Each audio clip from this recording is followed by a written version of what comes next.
आज के दौर में देखा जाए तो हर लड़का लड़की के सर पर इश्क का भूत सवार है।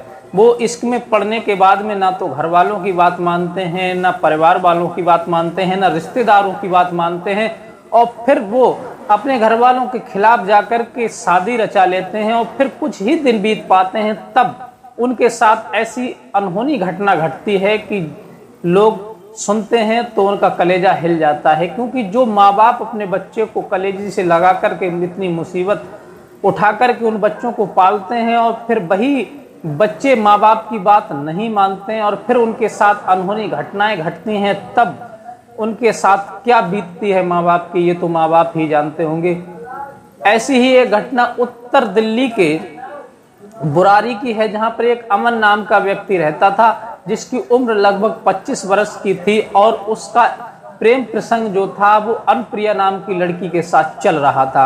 अनुप्रिया जो लड़की थी उससे विवाह करने के लिए अमन के घर वाले मना करते थे कि तुम इस लड़की के साथ विवाह मत करो, हम इस लड़की से और इसकी शादी से बिल्कुल खुश नहीं हैं।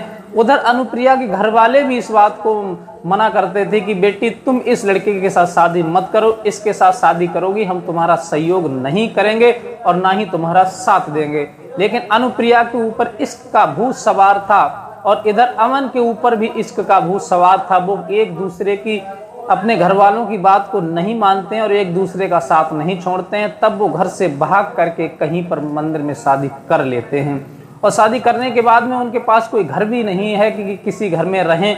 तब अनुप्रिया की एक सहेली थी, उसने अपनी सहेली से कहा कि तुम्हारे पड़ोस में अगर कोई घर हो तो हमें बताओ, हम वहाँ रहना चाहते हैं, क्योंकि हमारे घर वालों ने हमें घर से निकाल दिया है, क्योंकि हमने अपने घर वालों के खिलाफ भाग कर के ये शादी की थी। तब अनुप्रिया कहती है ठीक है, हमारे पड़ोस में एक घर खाली पड़ा है, वो लोग बाहर रहते हैं, अगर तुम्हारी इच्छा है तो तुम उस घर में रह सकती हो। तब उसने जाकर के उस घर के मालिक से बात की तो उसने एक कमरा किराए पर दे दिया और वहीं दोनों रहने लगे। लेकिन जो अमन होता है वो कॉल सेंटर में कार्य करता है और इधर अनुप्रिया जो होती है एक प्राइवेट कंपनी में जॉब किया करती है। दोनों जॉब किया करते हैं, घर पर खाली कोई नहीं रहता। कुछ दिन तो उनके बीच में बड़ा ही प्रेम रहा, एक दूसरे से बड़ा ही संबंध रहा, एक दूसरे की बात को मानते थे, एक दूसरे के बिना रह नहीं पाते थे। अब धीरे धीरे वही प्रेम कम होने लगा, एक दूसरे से कुछ घृणा सी करने लगे। अनुप्रिया जो होती है वो ऑफिस से आती है और उल्टा सीधा जैसा टाइम मिलता है खाना बनाती खाती सो जाती है, ना तो ढंग से बात करती है। तब वह अमन सोचता है कि आखिर बात क्या है, ये अभी कुछ दिन पहले तो मुझसे बड़ा प्रेम करती थी और बड़ी बड़ी बातें करती थी कि मैं तुम्हारा साथ जीवन भर नहीं छोड़ूंगी, पूरे जीवन तुमको खुश रखूंगी, लेकिन आखिर ऐसी क्या बात बनी जो ऑफिस से आती है और आकर के खाना बनाया तो बनाया, नहीं तो ऐसे ही सो गई, ना तो खाने के लिए कहती है ना कोई हमारा ध्यान रखती है, बस अपनी मस्ती में चूर रहती है, आखिर बात क्या है। तब उसने एक दिन अनुप्रिया से कहा कि आखिर बात क्या है, तुम किस ख्वाब में डूबी रहती हो, ना तो कभी हमारी केयर करती हो, ना हमारी तरफ ध्यान देती हो, ना हमसे बोलती चालती हो, ना हमसे प्रेम करती हो। कभी बनाया खाना कभी नहीं बनाया, कभी खाया कभी नहीं खाया और ऑफिस चली जाती हो, आखिर बात क्या है। तब वो कहती है कि क्या बताऊं मैं तुम्हें, बात क्या है, मुझे अपने काम से फुर्सत नहीं मिल पाती, मैं भी ऑफिस जाती हूँ और हारी थके आती हूँ, तुम्हें खाना बना करके दूं कि ऑफिस का कार्य करूं।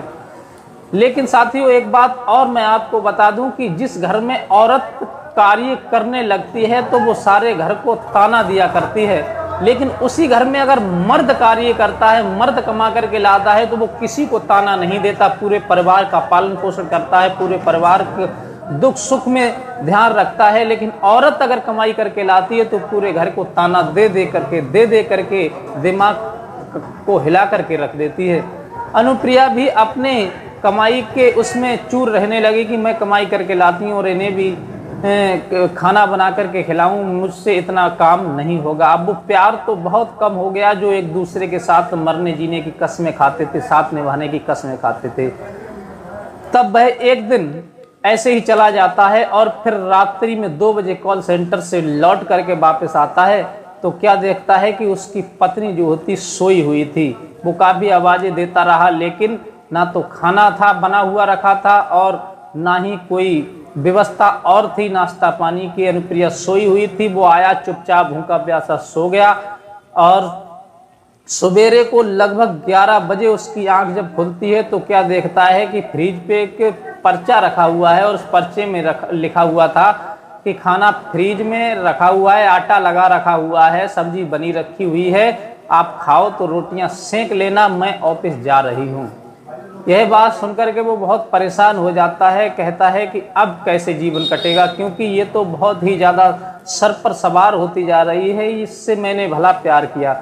तब वह अपनी पत्नी की जो सहेली होती है जिसका नाम प्रियंका होता है, प्रियंका की उम्र लगभग 24 वर्ष की होती है, अब वह अपनी पत्नी की सहेली प्रियंका को फ़ोन करता है और कहता है कि देखो तुम घर पे आ जाओ, घर पे हमारी पत्नी नहीं है, वो ऑफिस चली गई है, मुझे कुछ थोड़ा काम है तुमसे।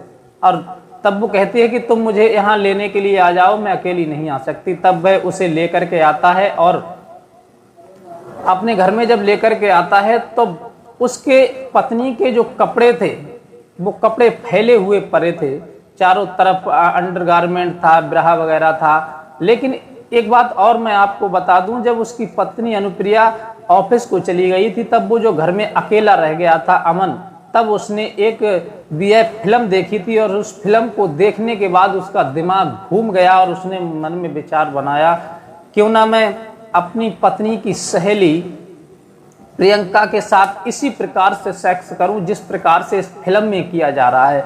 ये बात उसके दिमाग में गूंज रही थी। इसी बात को लेकर के वो अपनी पत्नी की सहेली को फोन करता है और उसे अपने घर लेकर के आता है। जैसे ही वो प्रियंका घर में घुसती है तो देखती है कि इसकी पत्नी के वस्त्र इधर उधर फैले पड़े हैं, अंडरगारमेंट अलग पड़ा है, बिरहा अलग पड़ा है, अंदर के जो भी कपड़े थे वो सारे बेड पर और फर्श पर पड़े हुए थे। तब वो सोचने लगे कि आखिर बात क्या है, ये इसके वस्त्र इधर उधर क्यों पड़े हैं, मुझे तो कुछ इसकी नीयत में खोट लग रही है। तब वह कहता है देखो घबराओ नहीं, तो मेरी पत्नी के ये कपड़े पहन लो, मैं तुम्हारे साथ एक फ़ोटो लेना चाहता हूँ, फ़ोटो लेने के बाद मैं तुमसे कुछ नहीं कहूँगा। वो डर जाती है और कहती है कि नहीं देखो मैं तुम्हारे साथ ऐसा नहीं कर सकती, क्योंकि कुछ दिन बाद मेरी शादी है और ये फ़ोटो सेल्फी अगर मेरे ससुराल वाले देखेंगे, मेरे माँ बाप देखेंगे तो इसमें बवाल हो जाएगा और मेरा रिश्ता टूट भी जाएगा और लोग मुझे गलत साबित करने पर तुल जाएंगे, इसलिए तुम मेरे साथ ऐसा मत करो। लेकिन वो नहीं मानता है क्योंकि उसके दिमाग में ब्लू फिल्म वाला सील गूंज रहा था। जब वो निकल कर के कमरे से भागने का प्रयास करती है तब वह लॉक कर देता है दरवाजे को और उसके लिए एक रस्सी का टुकड़ा लेकर के आता है, उसके गले में डाल देता है। गले में डालते ही कुछ देर वो तड़पती है, चिल्लाती है, जोर से चिल्लाने के बाद में वो शांत हो जाती है। ये सोचता है अमन कि ये तो बेहोश हो चुकी है। उसने हिला करके देखा तो बेहोशी अवस्था में थी। उसने सोचा ये बेहोश हो चुकी है। तब उसने उसके तन के सारे कपड़े निकाले और जो उसकी दिमाग में ब्लू फिल्म देख करके सील गूंज रहा था उसी प्रकार से उसने उसके साथ वो दरिंदगी की, वो हैवानियत की। उस हैवानियत करने के बाद में वह कुछ देर के बाद उसे फिर हिला करके देखता है, तब देखता है कि उसकी सांसें थम चुकी थी, रुक चुकी थी। यह देख करके वो अमन घबरा जाता है और अपने रूम का ताला लगा करके वहां से फरार हो जाता है। तब शाम के वक्त उसकी पत्नी जब आती है तब देखती है कि घर पर ताला लगा है, कोई घर पर नहीं है।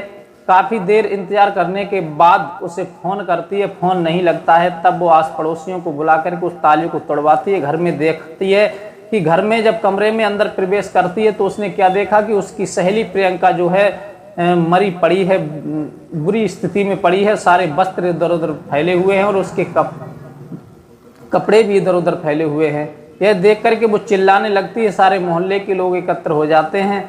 तब उसको जब मृत देख करके वो प्रियंका जो होती है पुलिस को फोन करती है और कहती है कि मैं जब ऑफिस से आई तो मोहल्ला वालों से मैंने ताला तोड़वा करके घर में प्रवेश किया तो ये यहाँ मरी हुई पड़ी थी। अब सबका शक जो होता है अमन के ऊपर जाता है क्योंकि वो वहां से फरार हो चुका था।